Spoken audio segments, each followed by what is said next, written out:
सीवान के बड़हरिया रोड में आज जानकी मल्टी स्पेशलिस्ट हॉस्पिटल का भव्य उद्घाटन किया गया, जिसमें मुख्य अतिथि के रूप में गोपालगंज के सांसद डॉक्टर आलोक कुमार सुमन, सीवान सांसद विजय लक्ष्मी कुशवाहा, कुचायकोट विधायक श्री अमरेंद्र पांडे, दुरौंधा विधायक श्री व्यास सिंह, पूर्व मंत्री श्री व्यास देव प्रसाद, भाजपा नेता हैप्पी यादव, लोजपा प्रदेश महामंत्री श्री विनोद तिवारी आदि शामिल हुए।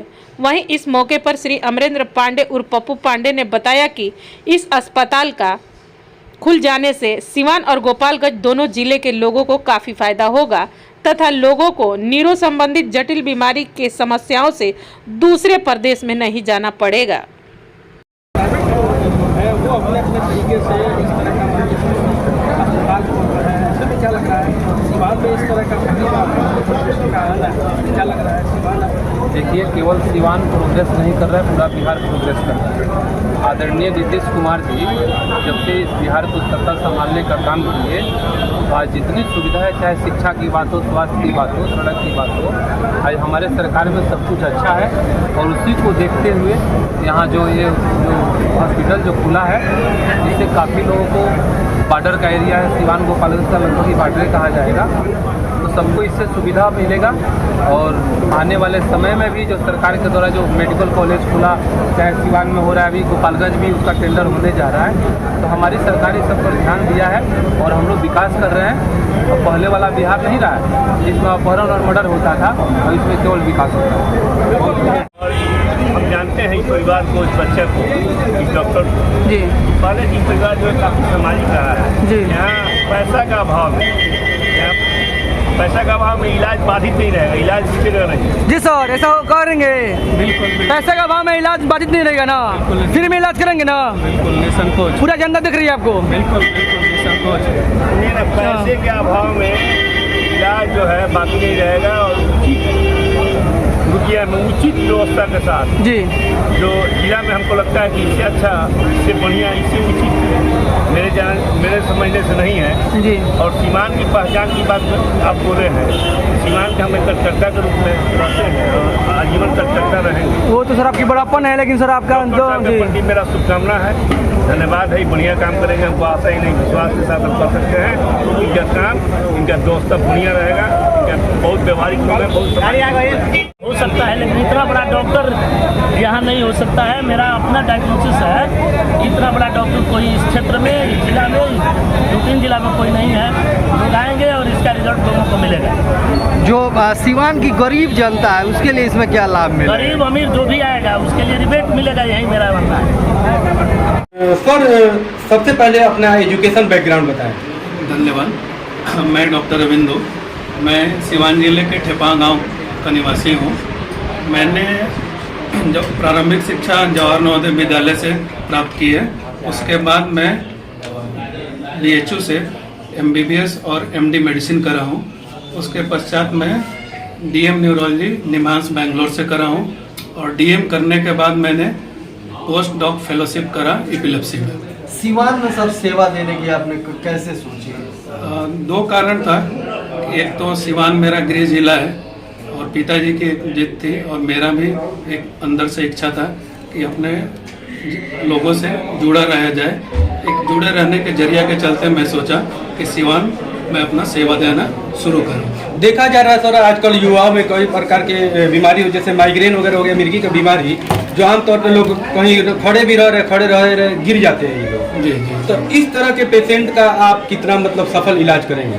देखिए, मैंने तो एपिलेप्सी मेरा सब स्पेशलिटी है। मैंने DM के बाद पोस्ट डॉक फेलोशिप करा है एपिलेप्सी में, तो मैं इसी का विशेषज्ञ हूँ।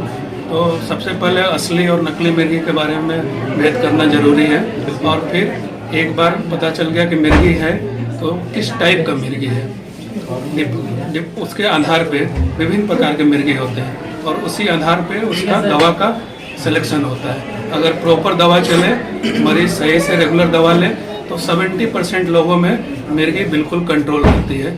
30% लोग होते हैं जिनमें मिर्गी दवा से नहीं कंट्रोल होती है।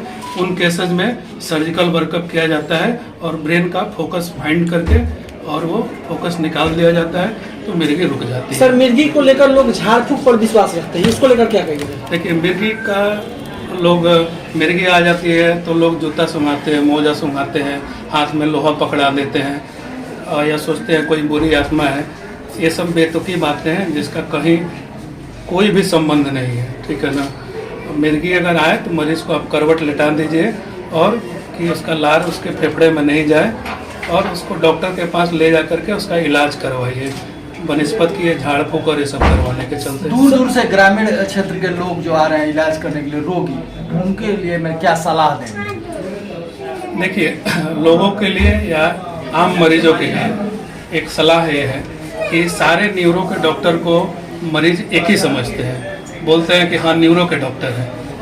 भले ही न्यूरो सर्जरी की बीमारी हो या न्यूरो मेडिसिन की बीमारी हो या फिर साइकेट्री की बीमारी हो, ये तीनों बीमारियां अलग अलग होती हैं, लेकिन लोग एक ही डॉक्टर के पास चले जाते हैं कि हाँ हाँ न्यूरो के डॉक्टर हैं, न्यूरो के डॉक्टर हैं। सर्जन के पास भी चले जाते हैं, साइकेट्री वाले न्यूरोलॉजिस्ट के पास चले जाते हैं, न्यूरोलॉजी वाले साइकेट्री के पास चले जाते हैं। कई बार ओवरलैप होता है, कुछ बीमारियों को दोनों तीनों टाइप के लोगों को देखने की ज़रूरत होती है, लेकिन ये मरीजों को एक क्लियर रहना चाहिए कि हमको मेरा बीमारी किस डॉक्टर को दिखाना है। ये चीज़ पहला जानना जरूरी है। दूसरा चीज़ कि डॉक्टर के पास आप आए, अपना मुख्य प्रॉब्लम के बारे में बताएं, शुरुआत से अपनी प्रॉब्लम के बारे में बताएं और क्या दिक्कत है आपको, किस दिक्कत की वजह से आना हुआ वो बताएं और जो जो आपका इलाज चला है वो सारा डॉक्यूमेंट, सारा इलाज ले करके आए। आमतौर पे मरीज आते हैं अपनी बीमारी के बारे में कम बताते हैं और बताते हैं कि फलाना डॉक्टर के पास गए, गोरखपुर गए, पटना गए, इस बाबू से दिखाए, उनसे दिखाए। इन सब चीज़ों का कोई अर्थ नहीं निकलता है और डॉक्टर का और पेशेंट दोनों का समय बर्बाद होता है। सर, यहाँ पे कौन कौन सी बीमारी का इलाज होगा और एड्रेस क्या है? एड्रेस है Janaki hospital, Bindusar hospital road, Shiv मंदिर के पास। यहाँ पर 2nd और 4th संडे एवरी मंथ को मैं आऊँगा।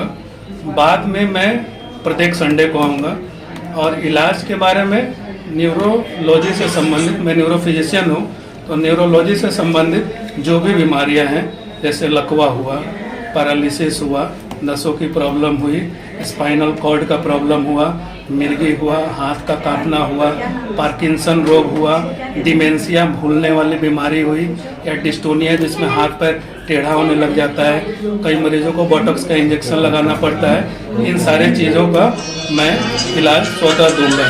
सर यहाँ का टाइमिंग क्या होगा सर? टाइमिंग वही 2nd और 4th संडे सुबह 9 से लेकर के और जब तक पेशेंट रहे। मैं मरीजों से, सब लोगों से मैं आग्रह करता हूँ, नंबर है, नंबर से आप लोग बुकिंग करा लें, अनावश्यक आपको इंतज़ार न करना पड़े, नहीं तो आपको भी झुंझलाहट होगी, वेट करना पड़ेगा।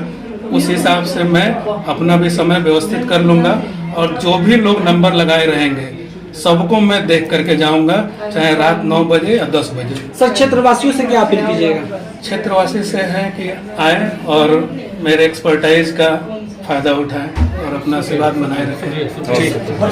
सर, गरीब मरीजों के साथ लूटा जाता है, जैसे शहर में जाने के बाद। जी जी। गरीब जो असहाय मजदूर जो मरीज होंगे उनके लिए क्या सुविधा रहेगा आपके पास? देखिए, हर विभाग में, हर तालाब में गंदी मछली है, ठीक है, वैसे ही सब जगह है और पैसा एक बहुत बड़ा बाधक है अच्छा इलाज प्राप्त करने में। लोगों से मैं यही बोलता हूँ कि आप लोग शुरू में हेल्थ इंश्योरेंस ले लीजिए, क्योंकि इलाजें हैं लेकिन इलाज होने के साथ साथ अत्याधुनिक इलाजें महंगी हैं। और रही बात मेरे से दिखाने की, तो कोई जिसको जो बन पड़ेगा दे देगा, हम रख लेंगे। हम तो इसी शहर के हैं, इसी शहर के बेटे हैं, जो देंगे रख लेंगे। आयुष्मान कार्ड भी सर वैलिड है क्या? आयुष्मान ओपीडी सर्विसेज है, तो ओपीडी सर्विसेज में आयुष्मान कार्ड का कोई जरूरत नहीं पड़ता है। सर एक बार परिचय बताएं। परिचय में doctor Ravindo, DM neurology, post doc fellowship, epilepsy, NIMHANS, Bangalore. Thank you sir. Thank you.